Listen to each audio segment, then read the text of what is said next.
The desperate arrival. The observation deck of Terra Station buzzed with its usual mix of traders, diplomats, and travelers from across the galaxy. Coffee shops served exotic blends, while news feeds displayed the latest shipping routes and commodity prices. It was a Tuesday morning like any other, until the small Zephyrian transport ship docked at Bay 94. Ambassador Xylia Voss stepped onto the station with movements that betrayed her desperation. Her usually pristine crystalline skin had lost its natural luminescence, and the flowing robes that marked her diplomatic status were wrinkled from sleepless nights. Behind her, two junior attaches carried data tablets with shaking hands, their own crystal formations dim with exhaustion.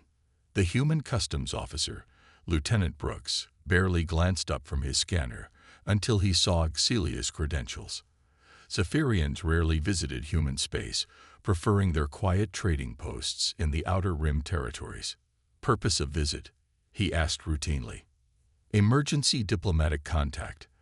Xylia replied in careful standard Galactic, her voice carrying undertones that made nearby humans pause. There was something haunting in the way Zephyrians spoke when distressed, like wind chimes in a storm. I must speak with your military leaders immediately. My people are dying.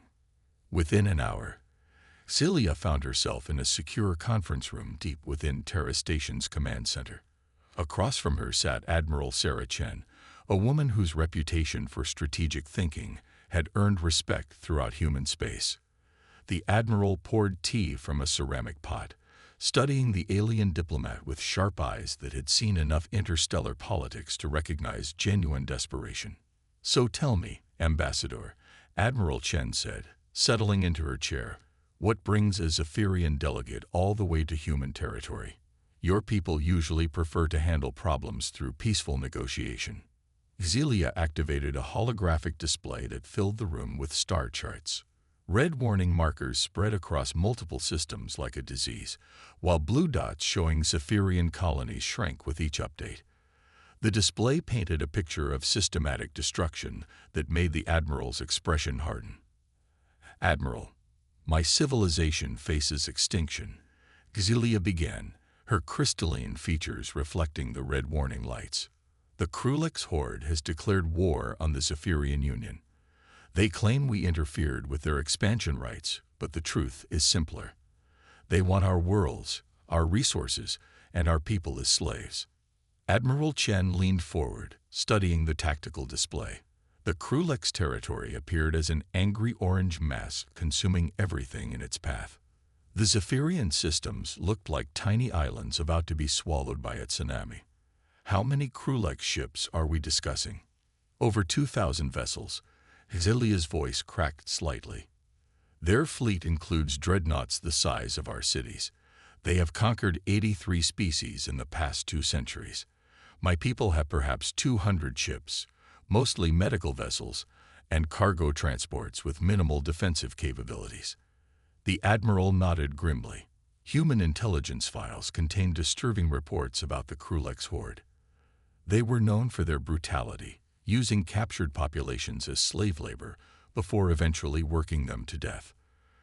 Unlike other aggressive species that at least took prisoners, the Krillix viewed other beings as temporary resources to be consumed. What exactly are you requesting from humanity? Admiral Chen asked, though she suspected she already knew the answer. Xylia straightened, trying to project a confidence she clearly didn't feel. We need transport vessels, Admiral. Our remaining population numbers nearly 200 million beings across 38 worlds. If we can evacuate even half of them to neutral space in the outer territories, some fragment of our civilization might survive. We can offer compensation in advanced medical technology and rare mineral rights. Admiral Chen was quiet for a long moment, her fingers drumming against the table as she processed the magnitude of the request. 200 million refugees would require the largest evacuation operation in galactic history. Most species would consider it impossible and politely decline. How much time do we have? She finally asked. The Krillix advance systematically, Xylia explained, manipulating the holographic display to show enemy movement patterns. They conquer one system, strip its resources completely, then move to the next. Based on their current progress, we estimate 4 months before they reach our core worlds. Perhaps less if they accelerate their timeline. The Admiral stood and walked to the viewport, looking out at the stars where human cargo ships moved between the station and distant planets. 200 million people represented more transport capacity than humanity had ever attempted. It would require converting civilian vessels, organizing supply lines across thousands of light years, and coordinating with dozens of neutral systems willing to accept refugees. After we evacuate your people, Admiral Chen said slowly, what happens to your worlds? Xilia's shoulders sagged with defeat. The Krillix will take them. They always do. They will strip mine our planets for resources and use them as staging areas for their next conquest. But at least our children will survive to remember what we once were. Admiral Chen turned back to face the Zephyrian ambassador, her expression unreadable. I need to consult with my superiors. Can you remain here for several hours? Of course, Xilia replied with visible relief. Thank you for listening, Admiral. Most species refuse to meet with us at all once they learn about the Krillix. Your willingness to consider helping us is already more than we dared hope for. As Admiral Chen left the conference room, Xilia settled back in her chair with the first peace she had felt in months. The humans seemed genuinely concerned about her people's fate, and their cargo fleet was legendary for its efficiency. Maybe her civilization had found the lifeline it desperately needed. But Xilia had missed something crucial in the Admiral's expression.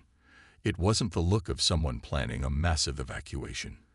It was the look of someone who had just learned about an injustice that demanded correction. Admiral Chen walked directly to the Secure Communications Center and began opening channels to Earth, Mars Command, Luna Base, and the Jupiter Defense Fleet. Within minutes, she was speaking to military leaders and government officials across the solar system. Ladies and gentlemen, she began, her voice carrying across multiple worlds. We have a situation. The peaceful species called the Zephyrians is facing complete extinction by something called the Krillix Horde. They came here asking for transport ships to save their people. President Marcus Webb appeared on the primary screen from his office in Geneva. He was a man who had risen to leadership during humanity's expansion into space, known for making difficult decisions quickly. How many people are we discussing? Admiral. 200 million, Mr. President, spread across 38 worlds. They have maybe 4 months before the enemy reaches their population centers. General Viktor Petrov joined the communication from Mars Command, his weathered face showing the strain of protecting humanity's expanding territory. What do we know about these Krillix? Admiral Chen pulled up intelligence files that painted a disturbing picture. Extremely bad news, General. They've conquered 83 species in 2 centuries. Over 2,000 ships. They use slave labor and consider other beings as disposable resources. Classic extermination tactics. The communication channel fell silent as Earth's leaders absorbed the implications. Finally, President Webb spoke again. Admiral, what did you tell the Zephyrian ambassador? That I needed to consult with my superiors. She's waiting for our answer. President Webb's expression hardened with determination. Here's our answer, Admiral. Nobody commits genocide while humanity has the power to prevent it. Not anymore. Not while we have ships, weapons, and people willing to use them. Admiral Chen felt a grim smile cross her face. So we're doing this, Mr. President. We're doing this, Webb confirmed. But Admiral, we're not just evacuating people. We're going to solve this problem permanently. General Petrov's voice cut through the channel with military precision. All Mars Command forces are at your disposal. Admiral, how soon can we mobilize? As communication channels opened across human space, orders began flowing to every military base, shipyard, and defense installation. The Zephyrian ambassador sat in her conference room hoping for a few dozen transport ships.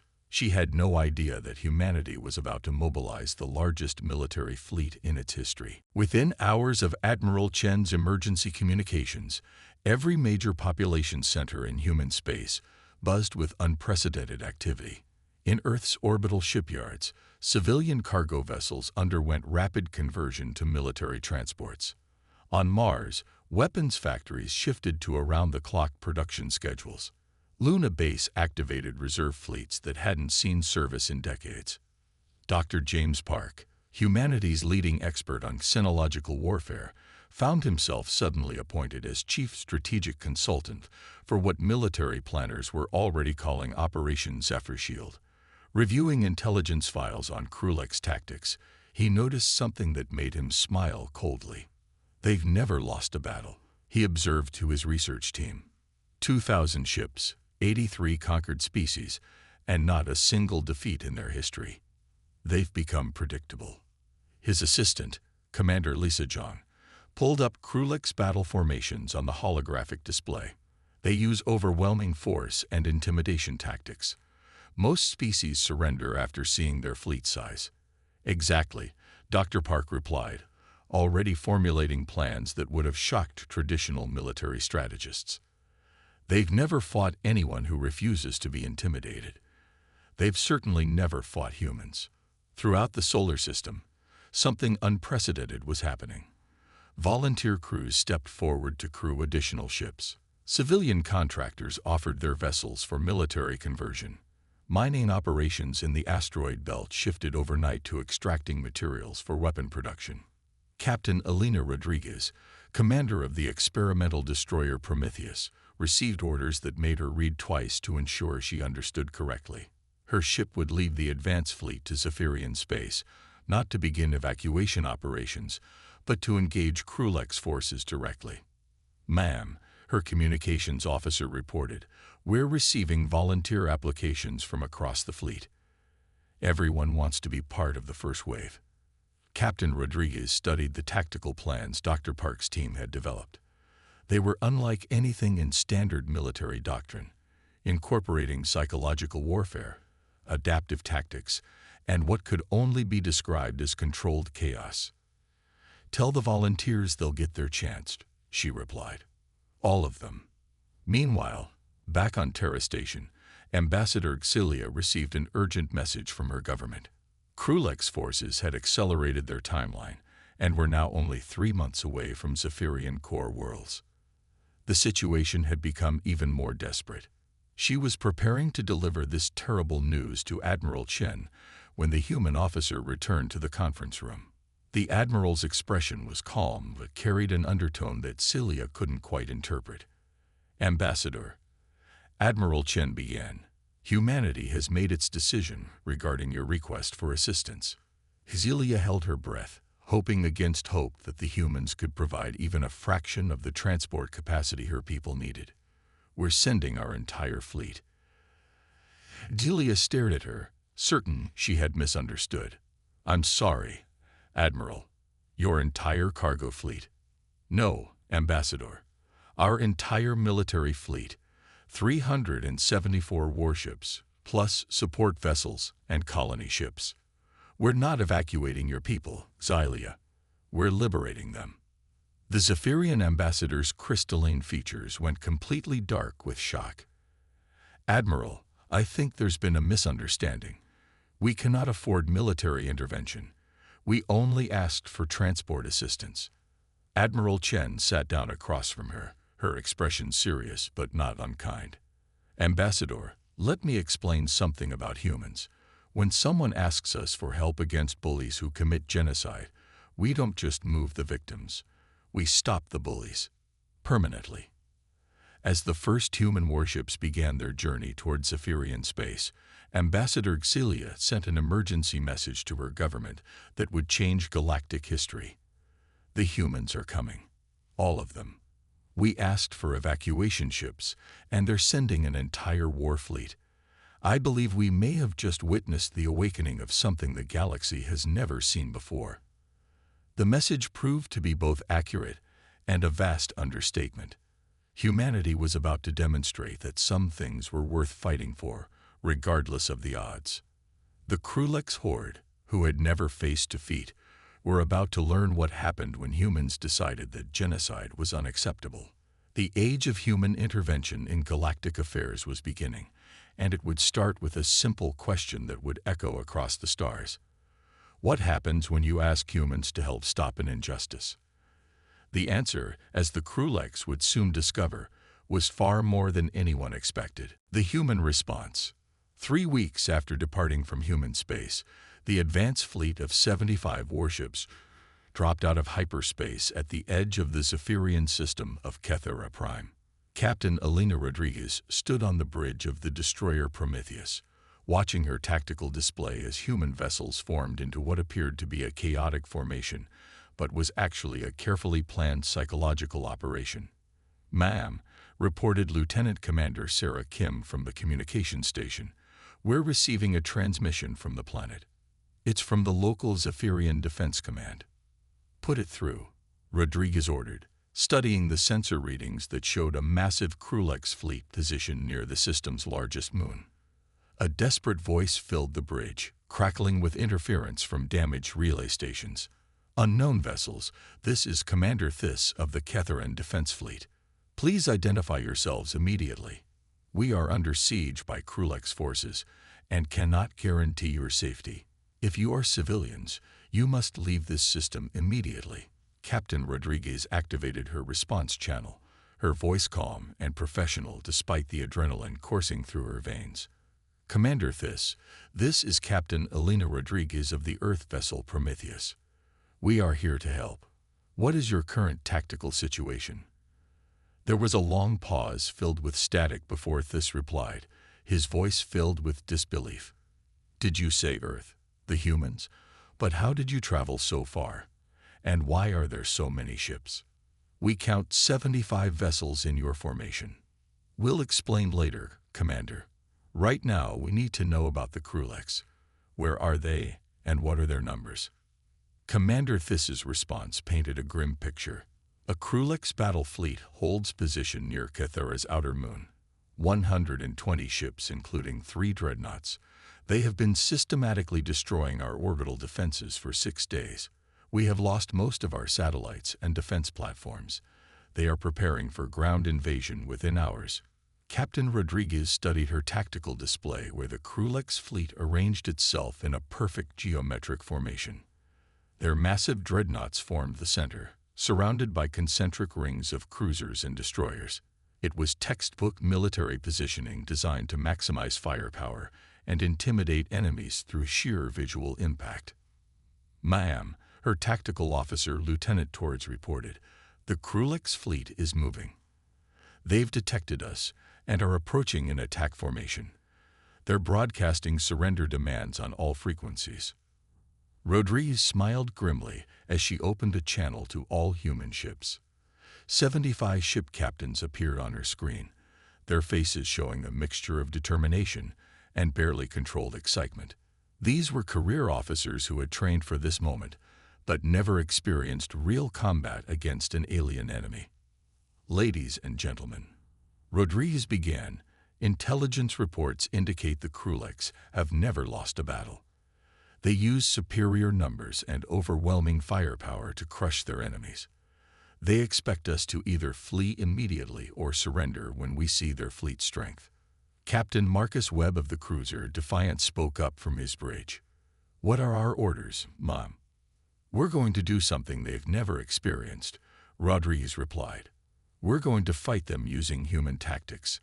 No formation fighting, no honor duels, no predictable strategies. We hit them hard, fast, and in ways they cannot anticipate or counter." Rodriguez switched to the fleet-wide tactical channel, her voice carrying to every human ship in the system. "All vessels, implement Protocol Chaos. Psychological warfare is authorized. Let's show these Krillix what happens when they threaten peaceful species." What happened next would be studied in military academies across the galaxy for generations. The human fleet began moving in seemingly random directions, breaking every conventional rule of space combat. Instead of forming defensive lines or organized attack formations, the ships spread out like a pack of hunting wolves preparing to surround their prey. Then the music started. Every human ship began broadcasting on all available frequencies, filling the void of space with sounds the galaxy had never heard in warfare. Heavy metal thundered alongside orchestral battle themes. Ancient war songs mixed with modern electronic beats. The communication spectrum became a cacophony of human emotion translated into sound. War Chief Gracchus, commanding the Krillix fleet from his massive dreadnought Bone Crusher, stared at his tactical display in complete confusion. In 47 battles against 32 different species, he had never encountered anything remotely like this chaotic display. "What are they doing?" he demanded of his tactical officer. "This makes no strategic sense. They appear to be performing some kind of ritual dance." Sub-Commander Thrak was equally puzzled, his scared features twisted with uncertainty. "War Chief, their ships are moving in completely random patterns. They appear to be celebrating. And what is that noise filling our communications?" "Some form of psychological attack," Gracchus growled, though he had never encountered anything like it in decades of conquest. "Ignore their primitive display. All ships maintain formation and advance. Prepare primary weapons. We will destroy these chaotic humans quickly and return to our conquest schedule." But as the Krillix fleet moved forward in their traditional formation, the human ships began implementing tactics that no civilized military would consider. The destroyer Lightning suddenly accelerated to maximum velocity and dove straight toward the Krillix front line, its captain broadcasting what sounded like ancient Viking battle cries mixed with modern rock music. "War Chief," Thrak reported in alarm. "That human vessel is on a collision course with the dreadnought Iron Fist. It appears to be attempting a suicide attack." "Impossible," Gracchus replied dismissively. "No rational commander would sacrifice his ship in a meaningless gesture. It must be a bluff to make us break formation." It was not a bluff. At the last possible moment, the Lightning unleashed every weapon in its arsenal directly into the Iron Fist's command section, then used emergency thrusters to spin away in a maneuver that should have torn the ship apart. The massive Krillix dreadnought, damaged and temporarily blinded, fired wildly at empty space, while the Lightning disappeared behind a nearby asteroid. "What just happened?" Gracchus demanded, his confidence shaken for the first time in decades. Before anyone could answer, 3 more human ships executed similar attacks from completely different angles. They would appear suddenly from behind asteroids or debris fields, unleash devastating close-range firepower, then vanish before the Krillix could respond effectively. Captain Rodriguez watched the developing chaos on her tactical display with satisfaction.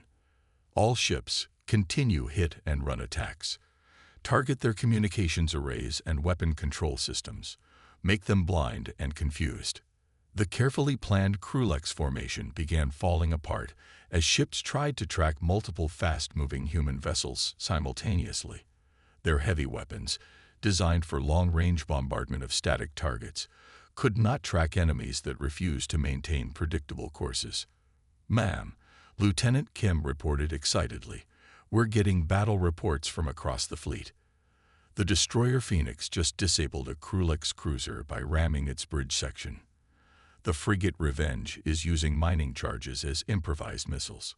Rodriguez nodded approvingly as she watched more human ships execute maneuvers that violated every principle of conventional warfare. "Excellent." And the Krillix response?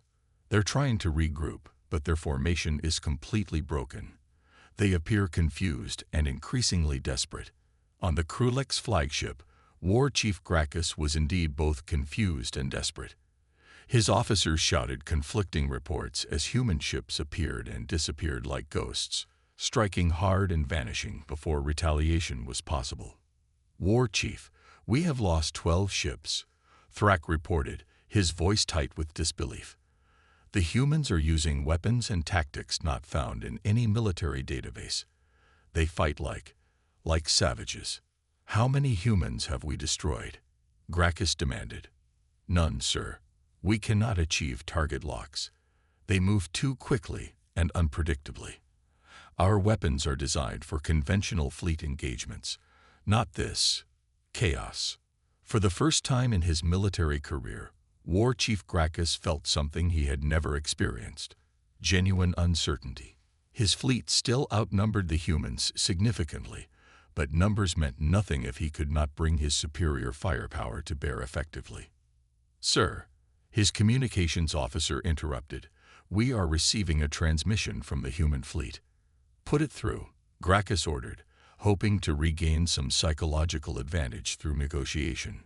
Captain Rodriguez's voice filled the Krillix bridge, calm and professional despite the ongoing battle. "War Chief Gracchus, this is Captain Rodriguez of the Human Defense Force. You are hereby ordered to withdraw from Zephyrine space immediately." Gracchus found his voice, trying to project the authority that had intimidated dozens of species. "Human, you are outnumbered 3-1.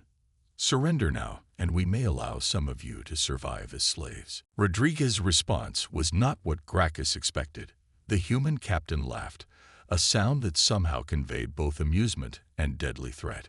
"War Chief, you just made a serious mistake. You threatened us. Humans really don't like being threatened." The music from the human fleet suddenly changed, becoming darker and more aggressive. And in the distance, more ships began dropping out of hyperspace. First dozens, then hundreds, as the main human fleet arrived exactly on schedule. War Chief Gracchus stared at his tactical display as wave after wave of human vessels materialized from hyperspace.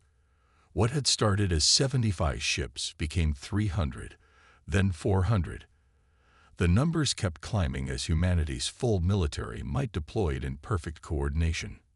"By the dark stars," Thrak whispered, "we count over 500 human vessels now. They have battleships, carriers, support ships." And he paused, checking his readings again. "Sir, they have colony ships. Why would they bring colony ships to a battle?" Admiral Sarah Chen's voice came through the communication system, calm and implacable. "War Chief Gracchus, this is Admiral Chen commanding the Human Liberation Fleet. You have 30 seconds to begin withdrawing from Zephyrine space, or we will remove you by force." Gracchus activated his response channel, trying to project confidence he no longer felt. "Admiral, you may have more ships than we expected, but we are the Krillix Horde. We have conquered 83 species. We do not retreat." "Then you will learn," Admiral Chen replied simply, "what happens when an unstoppable force meets human determination." What happened next revolutionized galactic warfare. The human fleet attacked using tactics that seemed to defy military logic, but proved devastatingly effective. Ships used debris as improvised weapons. Fighters performed suicide runs that somehow resulted in both target destruction and pilot survival. Mining equipment became weapons of war. Most shocking to galactic observers was humanity's use of psychological warfare. Human ships broadcast everything from classical music to death metal, creating an audio chaos that disrupted Krillix communications and coordination. Some vessels painted intimidating designs on their hulls during battle. Others used searchlights to create visual confusion. The battle that followed lasted 18 hours and ended with the complete destruction or capture of the Krillix fleet. Not a single human ship was lost, though many suffered damage from their own unconventional tactics. War Chief Gracchus, captured when his flagship was boarded by human marines who somehow survived being shot out of torpedo tubes, could only stare in disbelief as Admiral Chen explained humanity's terms. "Your empire ends here," she said simply. "We're liberating every species you've enslaved and returning their worlds. Any Krillix who wishes to live peacefully may do so. Those who continue your genocidal practices will be stopped." As news of the victory spread across the galaxy, species that had cowered before the Krillix for centuries began to hope again. The Zephyrians, saved from extinction, could hardly believe that the humans had done exactly what they promised. Ambassador Exilia, watching human ships escort the first refugee transports to safety, sent a message that would become famous throughout galactic history. "We asked humans for help with evacuation. They gave us liberation. We will never underestimate their capacity for justice again." The galaxy had learned a fundamental truth about humanity. When they decided something was wrong, they didn't just avoid it or work around it. They fixed it, completely and permanently, regardless of the cost or complexity involved. The age of Krillix dominance was over. The age of human justice had begun.